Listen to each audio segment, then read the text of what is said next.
Warahmatullahi wabarakatuh. Selamat sore Pak Aris. Kami dari kelompok 4 izin mempresentasikan hasil kerja kelompok kami yang berjudul Review RZWP Cup di Provinsi Maluku. Berikut adalah anggota kelompok kami. Yang pertama ada Abdullah Yusuf, terus Ainan Aziza, Huraira Haki, Aylan Nafanil, Renaldi Zuan, dan ada Diva Nabila. Berikut ada outline kami. Yang pertama terdiri dari latar belakang, tinjauan kebijakan, review RZWP, 3K, kemudian analisis kesesuaian, dan juga dilanjutkan dengan kesimpulan. Berikut latar belakang dari review RZWP 3K Provinsi Maluku. Yang pertama adalah Maluku adalah salah satu provinsi dari 27 provinsi yang memiliki RZWP 3K. Dilihat dari potensinya sendiri, Provinsi Maluku ini memiliki luas wilayah administrasi yang cukup luas dengan wilayah laut yang mendominasi gitu, sekitar 92,4% dibandingkan dengan luas daratannya yang hanya sekitar 7,6%. Provinsi Maluku ini berada dalam pusat sabuk segitiga emas terumbu karang dunia yang membentang dari Malaysia sampai ke Filipina ke arah selatan menuju Timor Leste. Kemudian ke utara melewati Papua Utara hingga ke Pulau Salomon di Samudra Pasifik yang menyebabkan kondisi oceanografinya memberikan beberapa keuntungan yang menjadikannya kaya akan sumber daya ikan. Namun di samping potensi tersebut ternyata diiringi dengan ancaman sumber daya laut dan pesisir. Sehingga diperlukan pengoptimalan upaya pemanfaatan sumber daya pesisir dan pulau-pulau kecil dengan disusunnya RZWP 3K. Namun, perlu meninjau RZWP 3K apakah itu sudah sesuai perkembangan di pesisir Provinsi Maluku atau belum. Oleh karena itu, dilakukan review terhadap dokumen rencana tersebut. Ya, bisa dilanjut.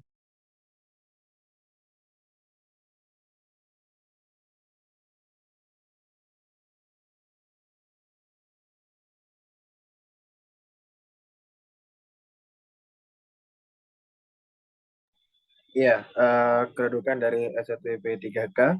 Jadi legalisasi pada RZWP 3K dalam peraturan itu tertuang pada Undang-Undang Nomor 27 Tahun 2007 tentang pengelolaan wilayah pesisir ya, sehingga bagaimana RZWK itu perlu menjadi fokus pemerintah daerah provinsi karena kedudukannya itu untuk memberikan kepastian legalitas serta pengelolaan ya dari wilayah pesisir dan kepulauan kecil sehingga terciptanya rencana investasi, infrastruktur dan lain-lainnya itu harus menjadi jelas. Next. Ya, selanjutnya adalah materi teknis.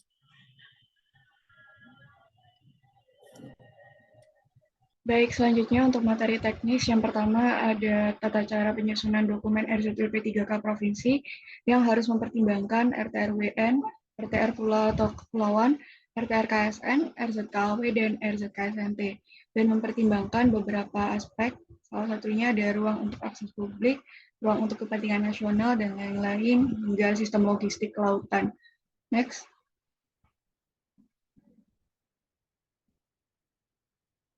Ya, untuk muatannya sendiri dari dokumen RZWP 3K Provinsi itu harus memuat tujuan kebijakan dan strategi penataan ruang laut provinsi, rencana struktur ruang laut, rencana pola ruang laut, alur migrasi biota laut, arahan pemanfaatan ruang perairan pesisir, yang isinya adalah indikasi program utama jangka menengah. Kemudian ada juga peraturan kesesuaian kegiatan pemanfaatan dalam zona pemanfaatan ruang perairan pesisir, arahan kebijakan peruntukan ruang untuk sepadan pantai, arahan pengendalian pemanfaatan ruang perairan pesisir, arahan kesesuaian kegiatan pemanfaatan ruang perairan pesisir, pemberlakuan insentif dan disinsentif, serta arahan sanksi dan atau strategi kebijakan pengembangan kawasan strategis provinsi di laut. Next. Ya, untuk tahapan penyusunannya, yang pertama ada persiapan, kemudian dilanjutkan dengan pengumpulan dan pengolahan data, kemudian ada juga penyusunan dokumen awal, konsultasi publik dokumen awal, kemudian ada konsultasi teknis dokumen awal, penyusunan dokumen final, yang isinya tadi udah disebutin sebelumnya, ada pendahuluan dan lain-lain sebagainya. Kemudian ada konsultasi publik, dokumen final, yang dilaksanakan menggunakan diskusi kelompok terpimpin atau lokakarya atau seminar.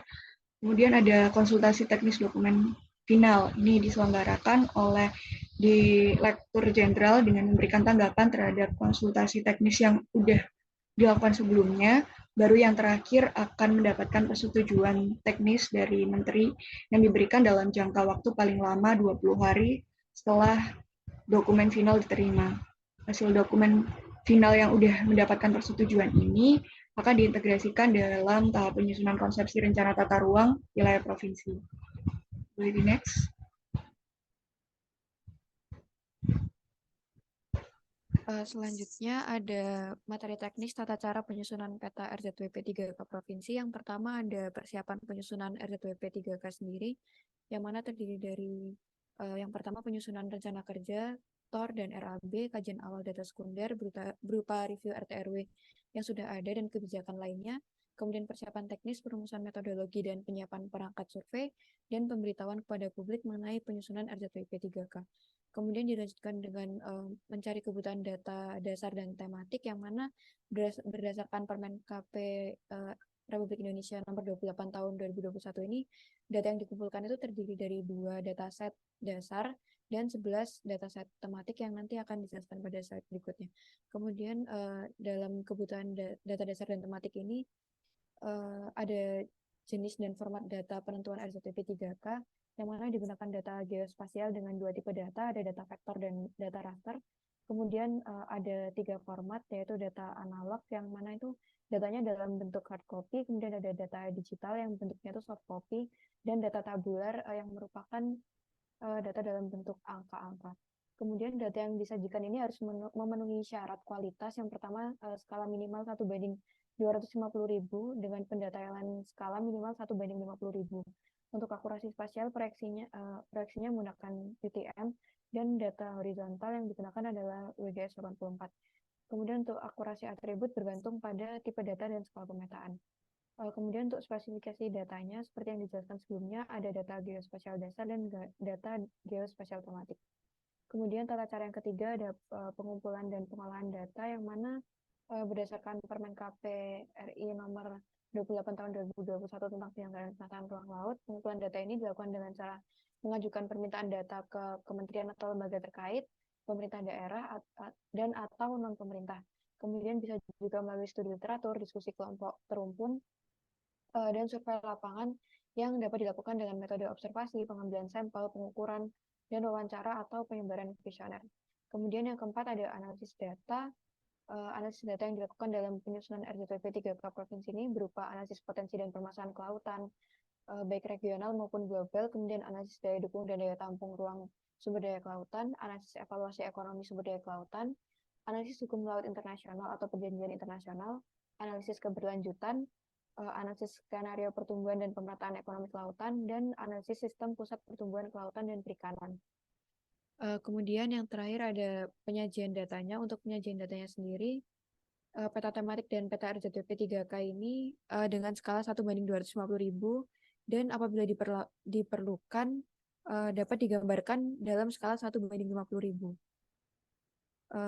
Dan harus memenuhi standar kartografi seperti logo lembaga atau instansi, memuat logo pemerintah daerah, kemudian judul kegiatan yang memuat nama kegiatan, nama pemerintah daerah, dan tahun pelaksanaan, kemudian judul peta yang memuat tema peta, lokasi dan daerah administrasi, dan batas kecamatan di darat, kemudian skalanya 1/250.000, dan apabila diperlukan skala 1/50.000. Bisa di next. Nah, ini data-data yang diperlukan. Untuk dataset dasar ini ada data terestrial yang terdiri dari data topografi, hidrologi, klimatologi, jenis dan kedalaman efektif tanah, kemudian kemiringan lereng. Kemudian untuk data bathymetri diperlukan data kontur kedalaman. Kemudian untuk data tematiknya ini ada 11. Yang pertama geologi dan geomorfologi laut, terdiri dari data substrat dasar laut dan deposit pasir laut. Kemudian data oceanografi memuat data angin dan gelombang, suhu permukaan laut, pH, salinitas, klorofil, kecerahan, konsentrasi oksigen. Kemudian ada data ekosistem pesisir yang terdiri dari tipe pantai, terumbu karang, mangrove, dan lamun. Kemudian ada sumber daya ikan yang terdiri dari data nilai produksi perikanan, nilai produksi budidaya laut, jenis ikan, perkembangan nilai produksi perikanan. Kemudian yang kelima ada penggunaan lahan dan status lahan. Ini terdiri dari data air tawar, belukar, kebun, lahan terbangun, pasir darat, pasir pantai, perhutani, sawah irigasi, sawah tanda hujan, dan tanah ladang. Kemudian yang keenam ada pemanfaatan wilayah laut existing yang terdiri dari data area jalur pelayaran, area pipa dan kabel bawah laut, kawasan konservasi perairan, area penambangan pasir laut dan migas, area pelabuhan, daerah militer, area perikanan budidaya, penangkapan ikan, pariwisata pesisir, bangunan penunjang, dan alur migrasi penyu. Kemudian yang ketujuh ada data sumber daya air yang terdiri dari data mata air dan watershed. Kemudian yang ke-8 data infrastruktur yang terdiri dari data jaringan air bersih, fasilitas umum, dan kantor pemerintahan. Kemudian data demografi sosial ini terdiri dari data jumlah penduduk, kepadatan penduduk, mata pencarian, fasilitas pendidikan, kesehatan, dan peribadatan. Yang ke-10 ada ekonomi wilayah yang memuat data PDRB, laju pertumbuhan ekonomi atau ketenaga kerjaan, dan karakteristik dari perekonomian. Kemudian yang ke-11 ada data resiko bencana dan pencemaran, yang mana terdiri dari data banjir, angin kencang, gelombang pasang atau badai, gempa bumi, dan tsunami. Bisa di next.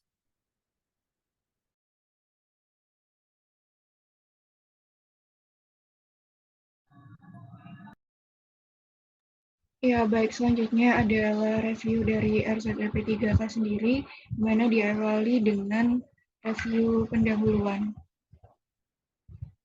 Yang boleh di next. Ya, jadi yang pertama adalah terkait latar belakang dari penyusunan RZLP 3K Provinsi Maluku. Provinsi Maluku sendiri di sini terlihat bahwa memiliki wilayah laut yang jauh lebih besar dari wilayah daratnya, yakni mencapai 650.000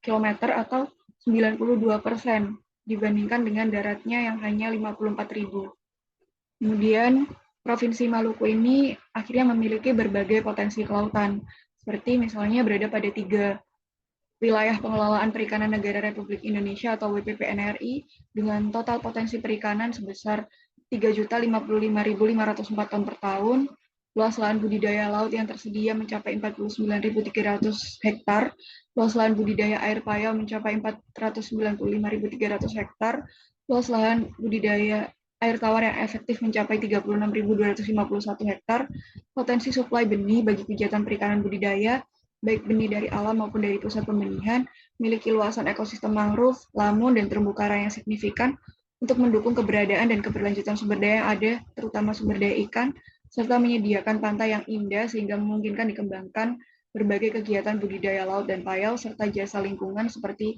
industri, pariwisata, berupa ekowisata atau wisata bahari, dan berbagai jasa lingkungan lainnya.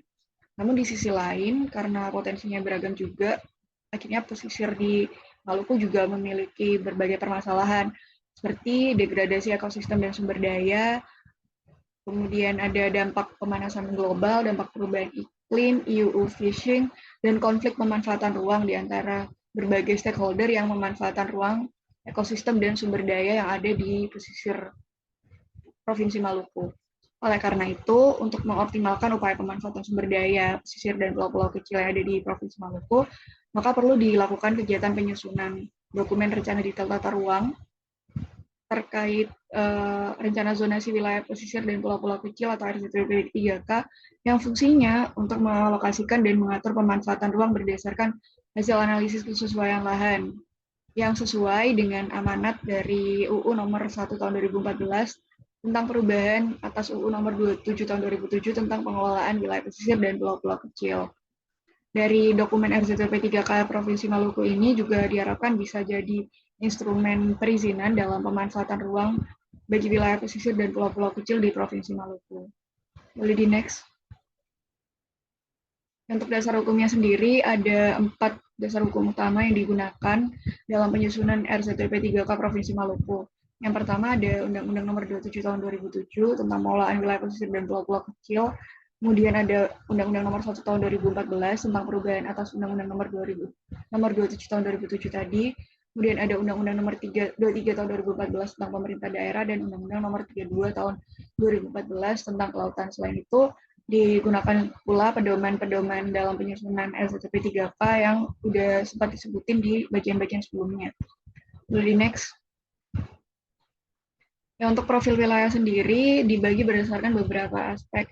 Yang pertama untuk aspek geografis, jadi Provinsi Maluku ini terletak di bagian timur Indonesia dengan koordinat 2,03 derajat sampai 9 derajat lintang selatan dan 124 hingga 136 derajat bujur timur.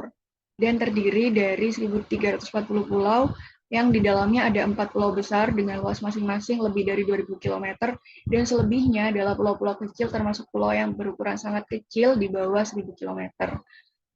Kemudian untuk administratifnya ya terdiri dari 9 kabupaten, 2 kota, 118 kecamatan, di mana 84 diantaranya adalah kecamatan pesisir, dan 1.135 desa, serta 34 kelurahan.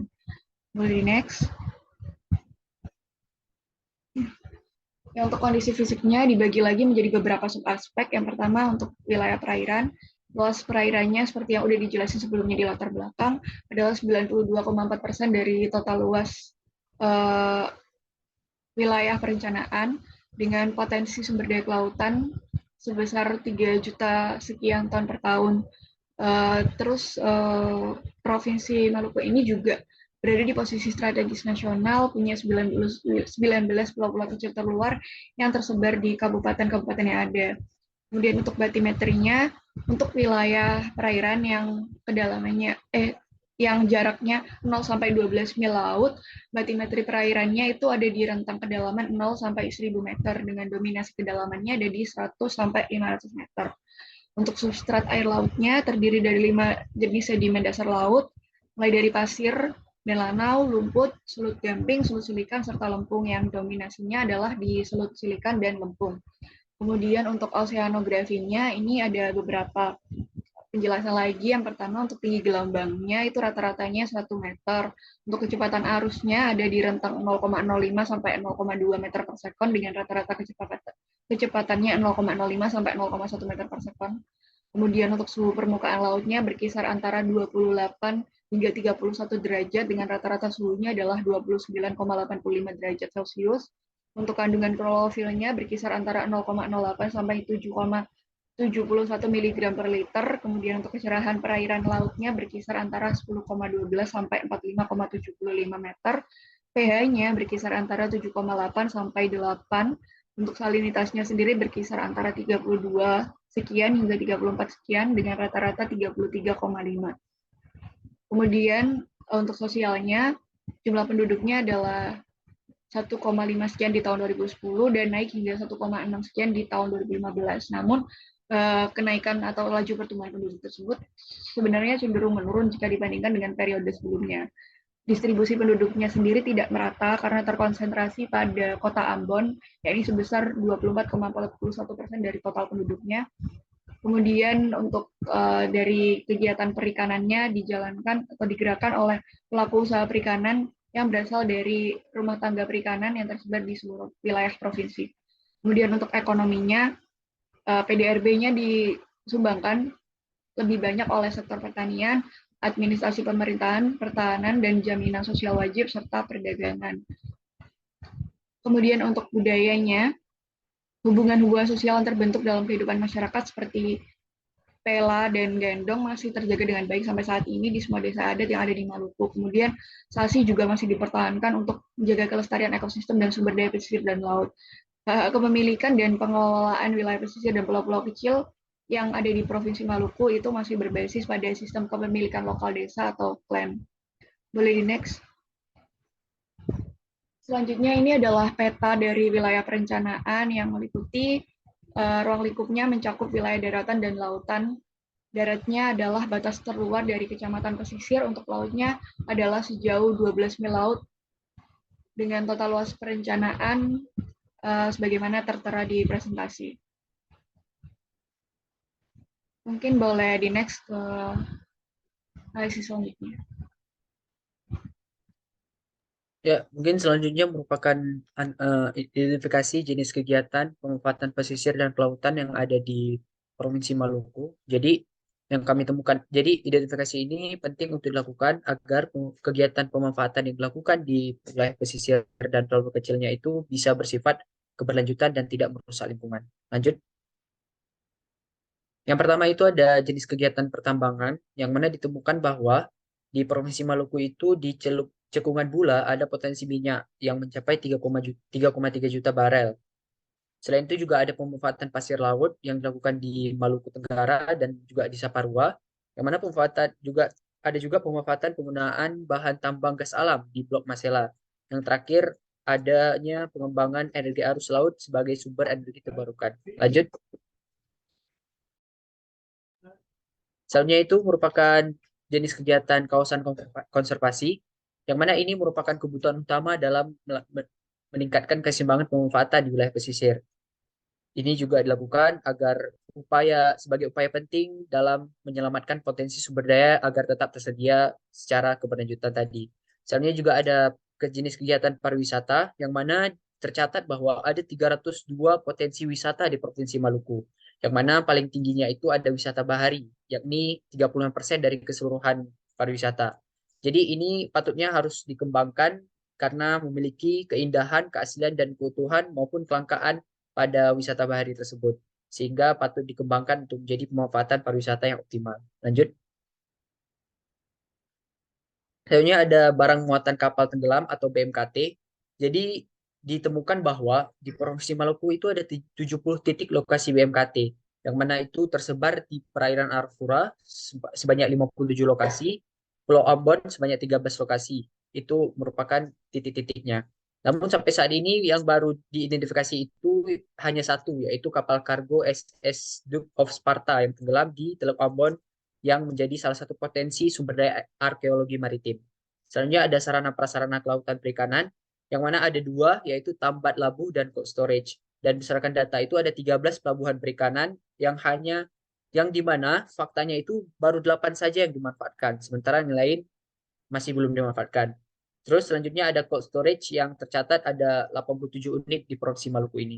Lanjut. Selanjutnya ada floating unit, yaitu ada dua jenis di Provinsi Maluku. Yang pertama ada KJA atau kerabat jadi ampun, yang kedua ada rumpon. Jadi KJA itu ada 244 unit yang tersebar hampir di seluruh kabupaten kota Provinsi Maluku. Yang mana paling banyak itu di Kota Ambon, Tual, dan Seram bagian barat.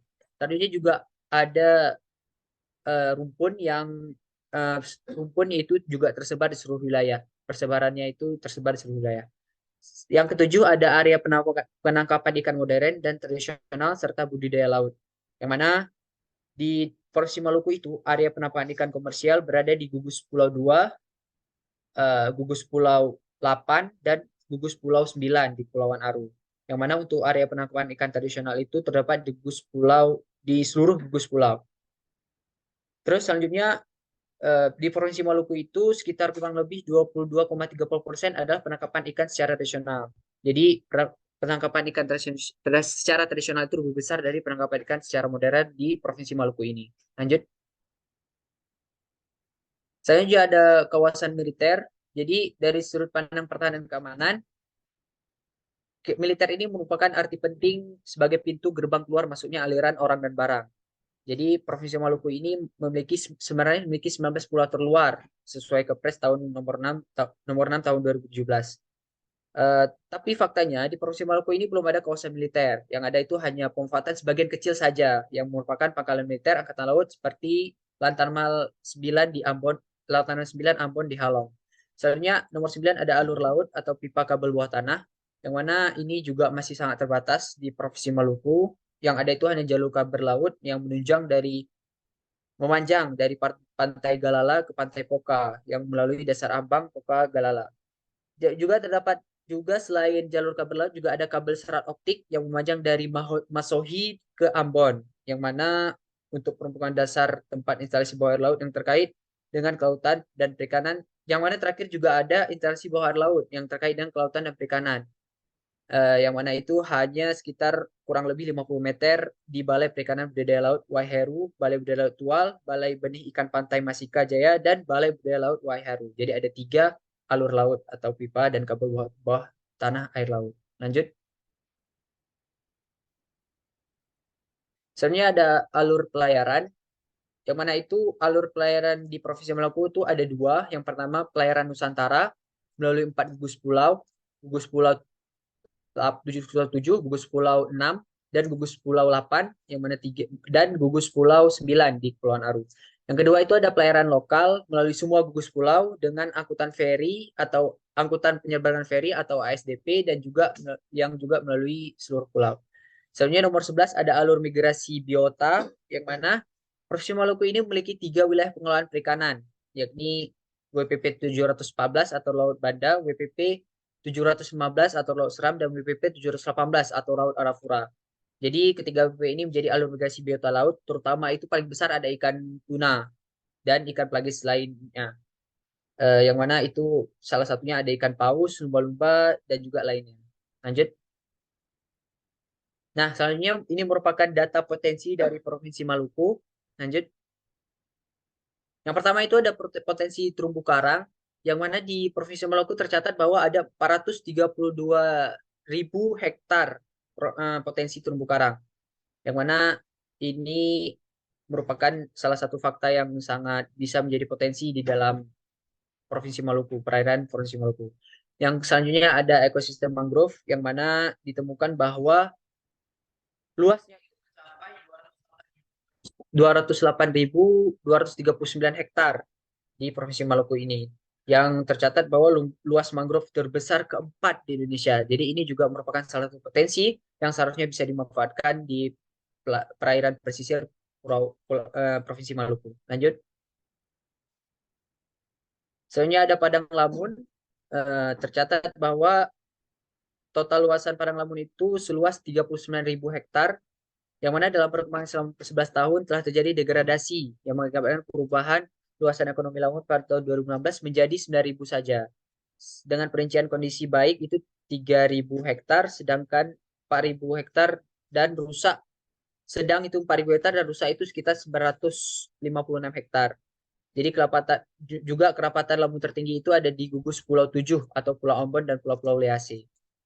Selanjutnya ada sumber daya ikan pelagis, yang mana hasil identifikasi itu terdapat distribusi produksi ikan yang dilakukan per wilayah kabupaten kota, yang menunjukkan bahwa kelompok pelagis kecil atau ikan laya ikan teri, serta kelompok ikan pelagis besar atau seperti tuna, cakalang, dan tongkol, yang memiliki volume produksi yang tinggi. Jadi hasil tersebut memiliki peluang untuk dikembangkan sebagai potensi di Provinsi Maluku. Lanjut.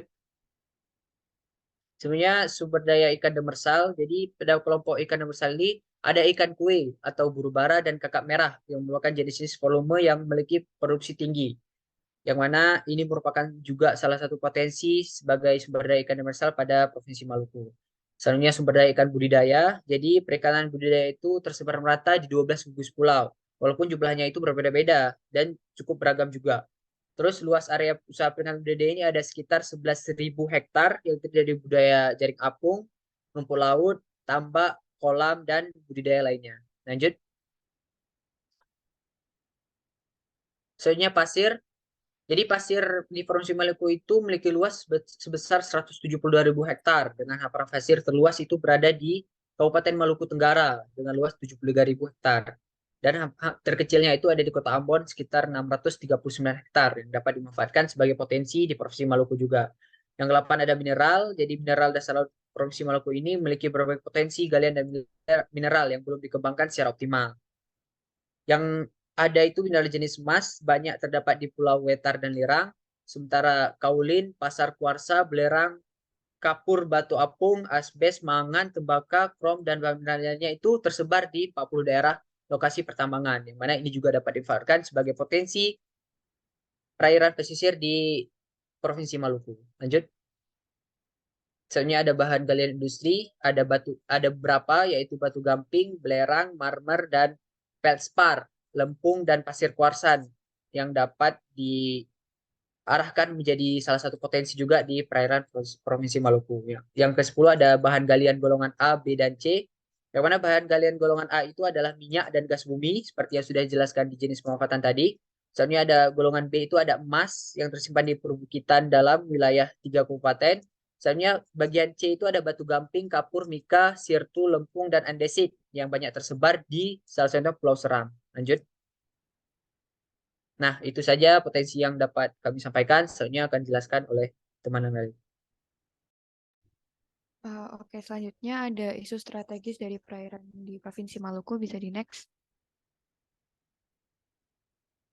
Nah, yang pertama ini ada isu degradasi sumber daya pesisir dan pulau-pulau kecil, yang mana terjadi kerusakan mangrove sebanyak 14,62% pada beberapa wilayah di pesisir Maluku, yang disebabkan oleh beberapa faktor seperti konversi lahan, kemudian pembuangan sampah, reklamasi pantai, pembuangan limbah industri, penebangan kayu bakau, dan pengambilan pasir di sekitar hutan mangrove dan sedimentasi.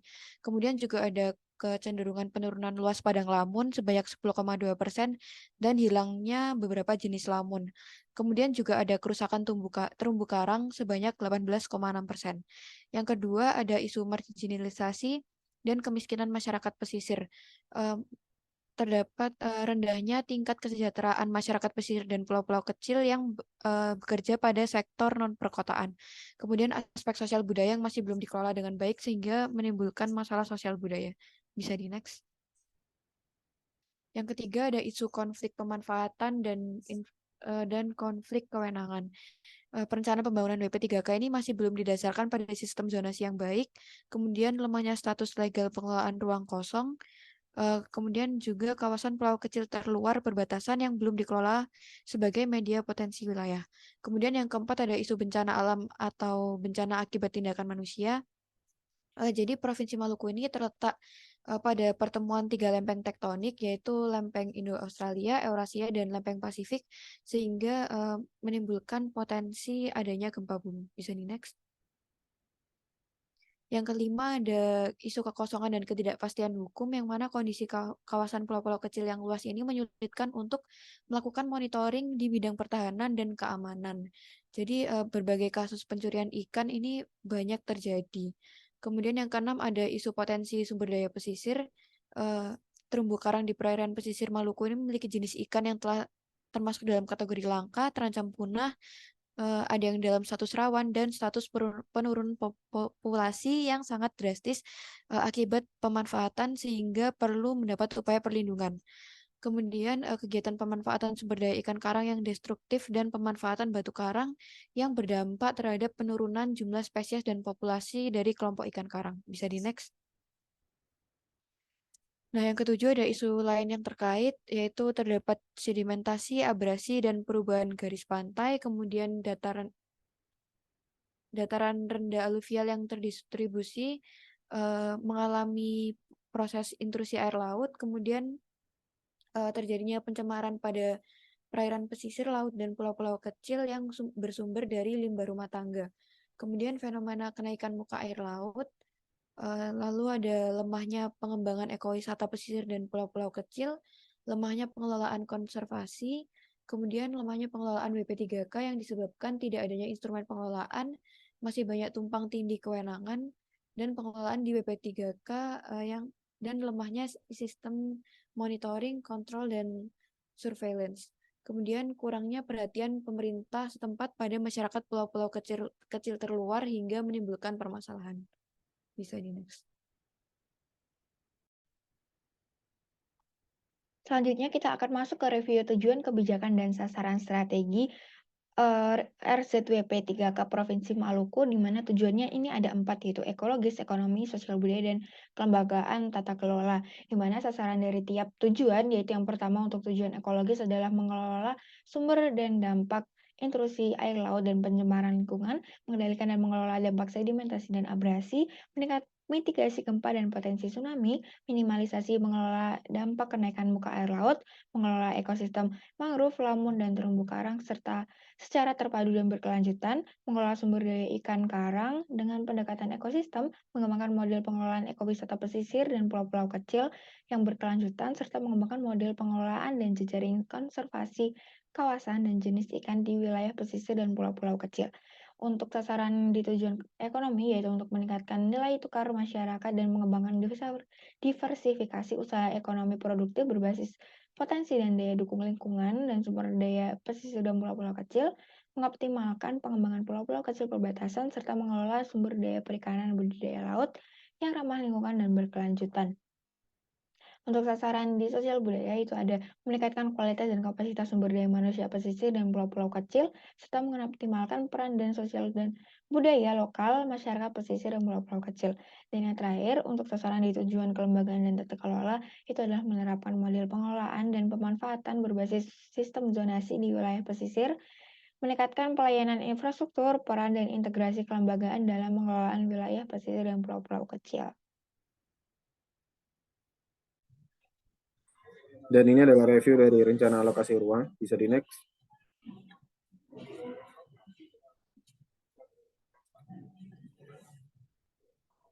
Ya, ini adalah review ya. Kita review dari kawasan pemanfaatan umum. Jadi kawasan pemanfaatan umum atau KPU itu terdiri dari beberapa zona yang diatur. Jadi ada zona perikanan tangkap dengan kode zona KPU PT. Lalu ada zona perikanan budidaya dengan kode zona yang tidak di seluruh gugus pulau. Lalu zona pariwisata dengan zona KPU yang ada di beberapa gugus pulau saja. Lalu ada zona pelabuhan, zona pertambangan, zona industri, dan zona energi. Lalu ada zona permukiman, terus ada zona bandar udara yang hanya ada pada satu gugus pulau saja, dan ada zona jasa atau ada zona jasa dan perdagangan yang ada hampir di seluruh gugus pulau, dan terakhir adalah zona fasilitas umum dengan kode KPU strip FU. Next.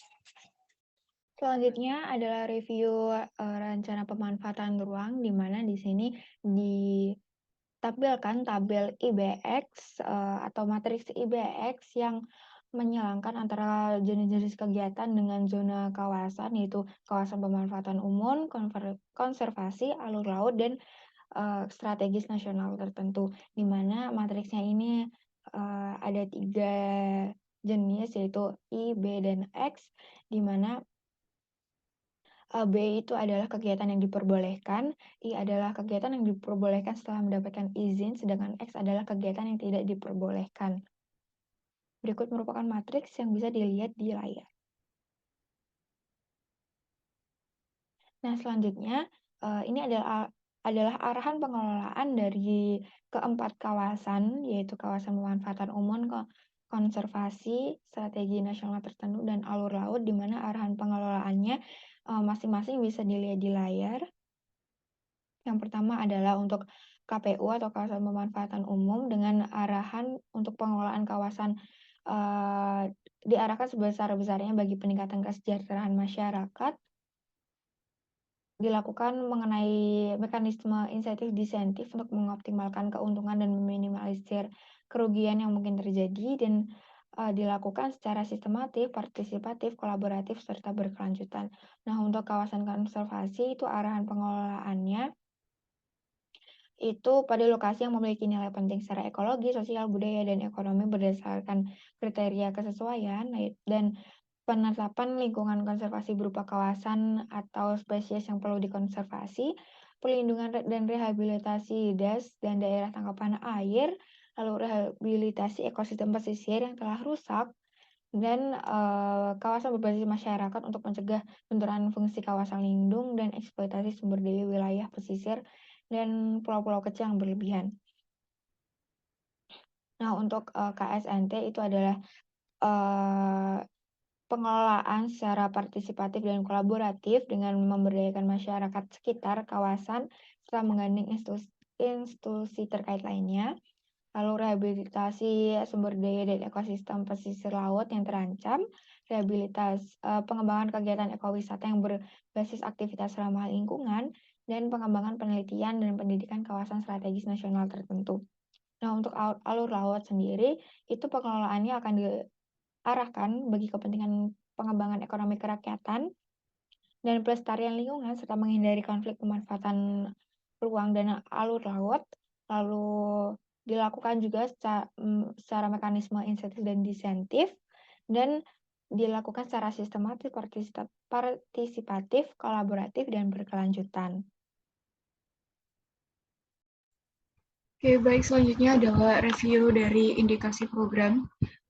Untuk indikasi program sendiri disusun dalam kisaran waktu 20 tahun perencanaan, mulai dari tahap 1 hingga tahap 4, yakni tahun 2018 hingga 2022, tahap 2 itu di 2023 hingga 2027, tahap 3 di 2028 hingga 2032, tahap 4 2033 hingga 2038, yang berisikan rangkaian kegiatan pelaksanaan pemanfaatan ruang laut di wilayah Provinsi Maluku.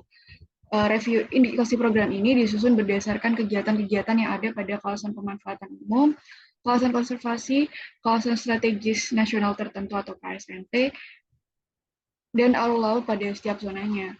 Dalam indikasi program ini dilibatkan berbagai pihak, mulai dari pemerintah, swasta, masyarakat, seperti dari KKP, kemudian dari lembaga swadaya masyarakat, dan masyarakat sendiri turut dilibatkan dalam indikasi program perencanaan ini. Boleh di next?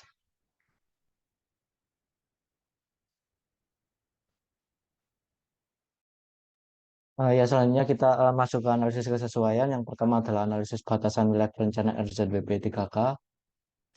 Ini berdasarkan dari Permen KP. Aspek pada pedomannya itu mengatakan bahwa wilayah perencanaan meliputi wilayah perairan yang diukur dari pertama, garis pantai ke arah laut sejauh 12 mil laut. Kemudian yang kedua, batas laut dua provinsi berdampingan dibagi sama jarak atau diukur sesuai dengan prinsip garis tengah.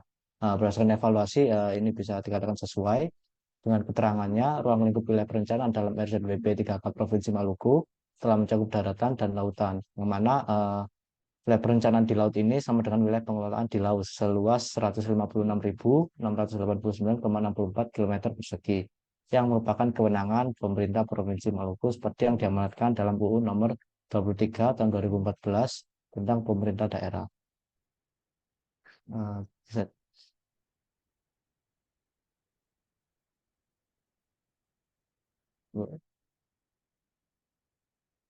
Ya, jadi cek ya, jadi analisis tujuan kebijakan ya di aspek pada pedoman.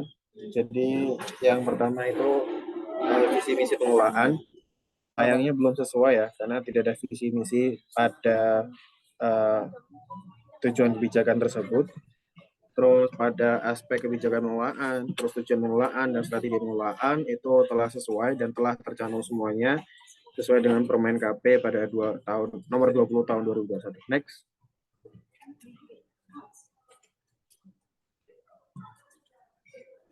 Ya, ini adalah analisis dari rencana lokasi ruang ya. Jadi yang pertama adalah dari kawasan pemanfaatan umum itu tidak sesuai ya, karena belum sepenuhnya menjelaskan zona yang ada di Permen KP nomor 20 tahun 2021.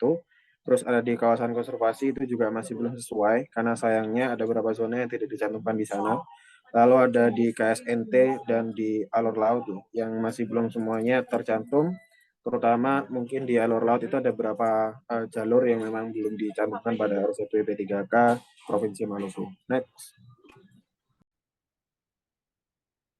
Nah, untuk analisis kesesuaian selanjutnya adalah analisis arahan peraturan pemanfaatan ruang RZWP 3K Provinsi Maluku, di mana bisa kita ketahui bahwa evaluasinya sudah kurang lebih sudah sesuai dengan pedoman, di mana bisa kita ketahui bahwa dokumen RZWP 3K telah memuat peraturan pemanfaatan ruang sesuai pedoman sistematika dokumen, yaitu mencakup arahan peraturan kegiatan diperbolehkan, tidak diperbolehkan, diperbolehkan setelah diberi izin, serta arahan peraturan pemanfaatan ruang juga telah dirinci secara jelas dan sistematif.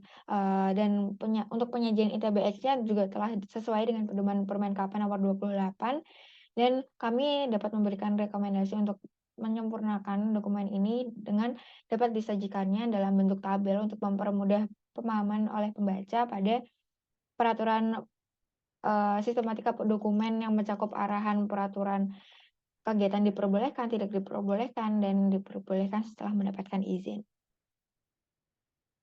Nah, untuk analisis keselesaian yang selanjutnya adalah analisis arahan indikasi program, di mana evaluasinya di sini adalah kurang sesuai dengan pedoman, di mana pada pedoman Permen KP itu meliputi usulan program utama, lokasi program, besaran, sumber pendanaan, institusi program pelaksanaan, dan waktu dan tahapan.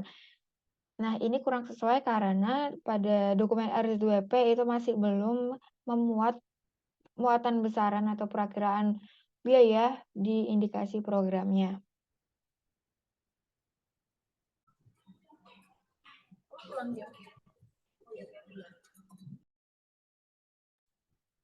Kemudian selanjutnya adalah kelengkapan data RZPP 3K Provinsi Maluku, di mana terbagi menjadi dua, ada data dasar dan akan ada data tematik. Untuk data dasar sendiri, di sini aspek dalam pedomannya ada garis pantai, hipsografi, dan batas wilayah laut. Ketiga-tiganya seharusnya sudah sesuai. Namun untuk hipsografi yang berupa batimetri hanya disajikan secara tekstual, sedangkan untuk spasialnya hipsografi hanya disajikan berasal dari peta laut Indonesia. Boleh di next. Selanjutnya adalah data-data tematik. Yang pertama ini data tematik terkait pemanfaatan ruang laut yang telah ada dan rencana pemanfaatannya. Untuk aspek pada pedoman yang berdiri dari perikanan budidaya, tangkap, pengelolaan hasil perikanan, pariwisata, pertambangan, energi, kawasan konservasi, alur migrasi biota laut, dan lokasi pelabuhan, seluruhnya sesuai dengan pedoman yang ada. Kemudian boleh di next. Lanjut untuk lokasi pelabuhan perikanan, alur pelayaran di laut, wilayah tertentu di perairan yang berfungsi sebagai perairan arus laut Kepulauan Indonesia, kabel bawah laut, pipa bawah laut, sarana bantu navigasi pelayaran, wilayah pertahanan negara di laut, dan rencana peruntukan kegiatan pemanfaatan ruang perairan pesisir pun masih sesuai jika dievaluasi dengan pedoman yang berlaku. Boleh di next. Nah, untuk data tematik terkait penggaraman, itu datanya masih tidak sesuai karena tidak terdapat informasi apapun terkait data penggaraman di RZTP 3K Provinsi Maluku. Boleh di next. Kemudian untuk data tematik terkait substrat dasar laut, aspek pada pedomannya adalah sebaran material penutup dasar laut. Di sini evaluasinya adalah kurang sesuai karena hanya disajikan jenis-jenisnya saja tanpa dijelaskan persebaran atau titik-titik lokasi sentrisnya. Boleh di next. Selanjutnya untuk ekosistem pesisir, ada 3, mangrove, terumbu karang, dan padang lamun. Seluruhnya sudah sesuai dengan pedoman yang berlaku. Boleh di next. Selanjutnya ada sumber daya ikan, yang terkait adalah jenis dan pelimpahan ikan, daerah potensial penangkapan ikan, jenis dan volume hasil tangkapan ikan. Seluruhnya juga masih sesuai dengan pedoman yang berlaku. Boleh di next. Selanjutnya ada data tematik sosial ekonomi kelautan dan budaya maritim. Untuk 3 aspek pedoman sesuai, yakni aspek lokasi penangkapan ikan nelayan tradisional dan wilayah kelola masyarakat hukum adat. Maaf, ada 2. Yang satunya, yang tabel input-output ekonomi kelautan itu tidak sesuai karena nggak ada data yang ditemukan terkait tabel tersebut. Boleh di next. Selanjutnya ada data tematik neraca sumber daya perairan pesisir yang keempat-empatnya tidak sesuai karena tidak ditemukan data dalam dokumen RZTP 3K yang kami terima. Mungkin juga bukan tidak ada karena memang tidak dilakukan analisis, tapi mungkin untuk publikasi datanya saja yang tidak disebarkan secara umum. Boleh di next. Selanjutnya ini juga untuk sistem logistik kelautan kami masih belum menemukan data yang tersebar secara umum untuk data mengenai distribusi produksi barang antar pulau atau pusat, kemudian ada biaya produksi dan kebijakan pengembangan sistem logistik nasional. Boleh di next. Kemudian untuk selanjutnya ada data tematik terkait data dan informasi kebencanaan. Dalam aspek pada pedomannya ada kawasan rawan-rawan bencana seperti rawan bencana gempa bumi dan hingga kawasan rawan bencana banjir. Kemudian ada juga kerentanan likuifaksi dan kerentanan gelapan tanah yang sebenarnya sudah diakomodasi dalam RZTP 3K Provinsi Maluku. Boleh di next. Nah, ini kemudian ada analisis kelengkapan data berupa proses analisis data yang dilakukan dalam penyusunan RZTP 3K Provinsi Maluku, mulai dari analisis kebijakan dan kewilayahan, analisis sosial dan budaya maritim, hingga ke kompatibilitas antar pemanfaatan ruang darat dan laut. Ini seluruhnya sudah dilakukan dalam proses penyusunan RZTP 3K Provinsi Maluku. Boleh di next. Selanjutnya adalah analisis outline dari dokumen final RZTP 3K Provinsi Maluku. Di mana yang pertama ini aspek pada pedomannya itu ada pendahuluan, deskripsi potensi sumber daya pesisir dan pulau-pulau kecil, dan kegiatan pemanfaatannya, kemudian ada isu strategis wilayah, ada tujuan kebijakan dan strategi pengelolaan wilayah pesisir dan pulau-pulau kecil, arahan pemanfaatan ruang perairan pesisir yang berisifikasi program tadi, kemudian ada peraturan penyesuaian kegiatan pemanfaatan dalam zona pemanfaatan ruang perairan pesisir, ada juga arahan pengendalian dan arahan keseluruhan kegiatan yang hubungannya sama pemberian insentif dan disinsentif serta arahan sanksi yang seluruhnya udah sesuai dengan pedoman yang berlaku. Kemudian ada juga beberapa outline yang masih belum sesuai, boleh di next. Ya, ini ada beberapa outline yang masih memerlukan penyesuaian lebih lanjut. Contohnya ada di skenario pertumbuhan dan pemerataan ekonomi lautan, ini udah benar-benar tidak sesuai karena tidak ada pembahasan terkait skenario tersebut. Begitu juga dengan arahan kebijakan peruntukan ruang pada sempadan pantai.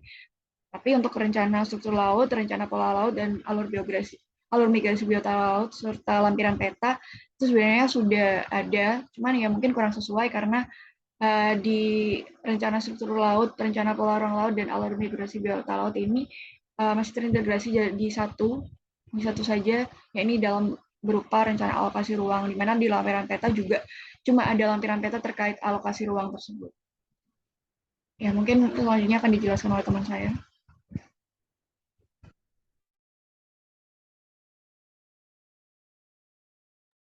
Ya, kemudian selanjutnya analisis peta, kelengkapan peta RZBP 3K. Ini diambil dari Permen KP. Peta untuk petanya sendiri ada peta sebaran sumber permukaan laut, peta arus, peta gelombang, dan lain-lain. Tapi yang kita temukan pada dokumen final RZBP 3K itu hanya ada beberapa. Yang pertama ada peta pemanfaatan ruang laut yang telah ada. Peta dengan ketentuan pada pedoman Permen KP, peta ini disajikan dengan ketelitian 1:250.000 yang memuat kawasan pemanfaatan umum dan atau kawasan konservasi di laut dan diatur dalam zona. Berdasarkan hasil evaluasi kami, petanya itu sudah disajikan dengan ketelitian 1:250.000, namun hanya memuat kawasan pemanfaatan umum, sehingga dapat disimpulkan bahwa peta pemanfaatan ruang laut yang ada ini tidak memenuhi pedoman Permen KP, yang mana kami merekomendasikan untuk untuk menyajikan petanya lebih jelas, karena pada dokumen final kami hanya melihat petanya itu terpotong menjadi 3/4 bagian, sehingga kami tidak bisa melihat secara jelas legendanya itu bagaimana. Dan sudah dicari juga dalam lampirannya, peta pemanfaatan ruang laut yang ada ini tidak ada. Jadi kami hanya mengacu pada peta yang ada di dokumen final. Terus yang kedua, ini kami merekomendasikan untuk membedakan kawasan pemanfaatan umum dan juga kawasan konservasi ke dalam zona. Kemudian ini ada dua peta lagi yang tersedia di dokumen final. Yang pertama ada peta wilayah perencanaan dengan muatan dalam Permen KP itu petanya disajikan dalam skala 1:250.000. Namun pada pada RZWP 3K-nya petanya itu sudah disajikan dalam skala 1:250.000 dan juga sudah ada garis pantai, batas wilayah administrasi dan juga perairannya. Sehingga dapat disimpulkan bahwa peta wilayah perencanaan ini sudah memenuhi muatan dalam Permen KP, yang mana evaluasinya peta wilayah perencanaan pada dokumen final tidak dapat dilihat dengan jelas, sehingga kami menyarankan gunakan resolusi yang tinggi saat mengekspor, karena seperti tadi sumber peta kami hanya ada di dokumen final, sedangkan di lampirannya itu hanya menyajikan peta rencana alokasi ruang. Karena ada menyediakan lampiran peta wilayah perencanaan juga. Yang terakhir ada peta skenario rencana pola ruang laut, ini ada di lampiran-lampirannya juga. Peta ini sudah muatan dalam Permen KP-nya itu menyatakan bahwa peta ini dibuat dengan ketelitian 1:250.000 yang memuat kawasan pemanfaatan umum dan atau kawasan konservasi di laut dan diatur dalam zona. Namun kita temukan pada petanya sendiri itu disajikan dengan skala 1:750.000 dan juga hanya menyajikan kawasan konservasi, sehingga dapat kita simpulkan bahwa peta skenario rencana pulang ruang laut ini tidak sesuai dengan Permen KP, sehingga kami menyimpulkan bahwa peta pada dokumen final ini tidak menyajikan kawasan pemanfaatan umum, sehingga perlu diadakan penambahan klasifikasi tersebut. Kemudian peta pada dokumen final tidak menyajikan kawasan konservasi yang diatur dalam zona, melainkan hanya berupa kawasan konservasi umum gitu, tidak diatur pada zona-zona tertentu sesuai dengan pedoman. Ya, berikut ini kesimpulan dari review RZWP 3K Provinsi Maluku. Secara keseluruhan, RZWP 3K Provinsi Maluku sudah memenuhi substansi yang disebutkan pada Permen KP nomor 28 tahun 2021 dan pedoman teknis penyusunan RZWP 3K di 3K. Namun, untuk kelengkapan isi substansi belum menyeluruh, sehingga gambaran umum terkait pola ruang pun tidak dapat diketahui secara menyeluruh. Kemudian untuk pembagian pola ruangnya itu masih menggunakan pedoman yang lama, sehingga beberapa zona tidak tercantum seperti pada kelengkapan peta tadi. Terus tujuan dari pedoman pada Permen KP nomor 28 tahun 2001 salah satunya adalah meningkatkan iklim investasi dan memberikan kepastian berusaha di ruang laut, serta memberikan fasilitas masyarakat lokal dan tradisional. Oleh karena itu, kelengkapan data pada masing-masing zona diperlukan untuk mengetahui terkaitan dan hubungan interzona sehingga dapat menciptakan tata ruang laut yang berkelanjutan, khususnya di Provinsi Maluku. Eh, ini ada quote dari kami, ibarat air laut di pantai, meski ia kadang pasang dan surut, percayalah, tas air laut itu tidak akan berubah. Dari Hihi. Ya, terima kasih. Sekian dari kelompok kami. Wassalamualaikum warahmatullahi wabarakatuh.